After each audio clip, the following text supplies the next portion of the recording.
ইফতারি করার আগ মুহূর্তে আমরা যে পেঁয়াজু, আলুর চপ, বেগুনি, হ্যাঁ এগুলো খান আপনারা? রুহাবজার শরবত খান নাকি? এই যে সাজায় রাখা হয় ডিজাইন করে, এইগুলো রেখে যখন দোয়া করেন, এই দোয়াটা আল্লাহ শোনে খুব। আল্লাহ বলে, কিরে ফেরেশতারা, ঘটনা কি? এত খাবার কেন? আল্লাহ রোজা রাখছে। কি চায়? আল্লাহ ক্ষমা চায়।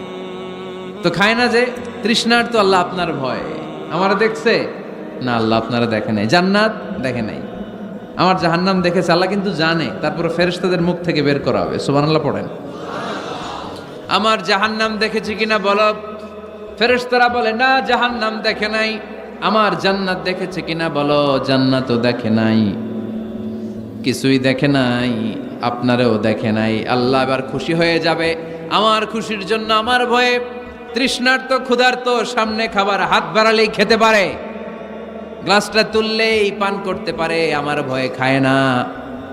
আমার ক্ষমা চায়, আমার কাছে ক্ষমা প্রার্থনা করে।